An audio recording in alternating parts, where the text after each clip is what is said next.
So whenever we create one new React app by using the create React app, so it will generate this default folder structure to help organize the project. So in this video we try to understand this folder structure. So first of all, let's talk about this node modules. So inside the node modules you can see we have a lot of files.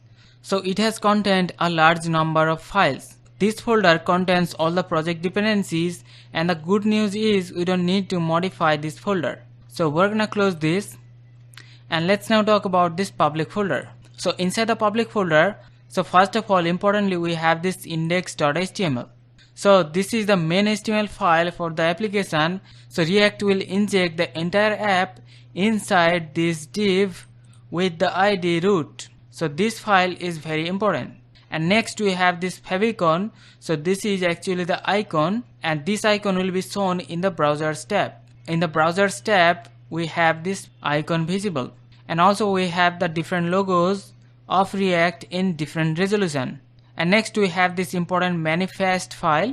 So this is the JSON file which contains the metadata for the application. We have the short name, and also we have an array of icons, and their source, their size, and also their type is defined. And also in the bottom the theme color is defined, and also the background color. And next we have the robots.txt. So this file contains all the instructions for the search engine crawler. Like an example, the Google has the crawler, and the crawler will use this file. So we are done with the public folder. Let's now open the source folder. So all of our important modification will take place inside this source folder. So inside the source folder, importantly, we have the index.js file. So the index.js is the main entry point for the React application. So here it is getting the reference of the root ID, and then it is rendering the application inside that root ID. And if you remember, the root is located inside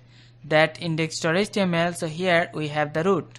So we are basically getting the reference of this root, and then we are just rendering the entire React application inside that root element. So this is the main component that serves as the starting point of the UI. So here we have one functional app component which has some UI defined using the JSX. So here we are saying that hey, welcome to the React tutorial, and that is shown right here. And also we are using the link, and here we have the link. So all of the UI that is visible in the starting page is defined right inside this app functional component. And also we have the app.css. So here we have defined the styling specific to the app component. Like an example, we have defined the alignment, and also we have defined the keyframe. Because of this, our React logo is rotating. And also we have this index.css. So here also we have defined the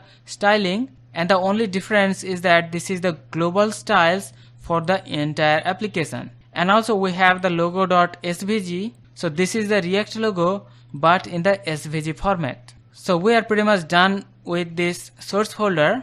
So let's now talk about this package.json.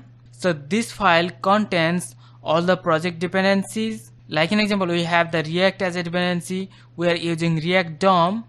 And also we have the scripts. Like an example, we have the script to start, to build, and also to test our project. And also we have the readme file. So here we are basically documenting the project. So it provides the basic template to start with. Like an example, how we can get started with the create React app, and here all the different scripts are well documented. And next we have the gitIgnore. So inside this gitIgnore we specify the files and directories to ignore in the version control with the git and github. And next we have the package-lock.json. So it basically locks the version of dependencies to ensure that we have consistency across different installs. So hope you understand about the folder structure and about different files. So that's it for the video. See you in the next one. Take care.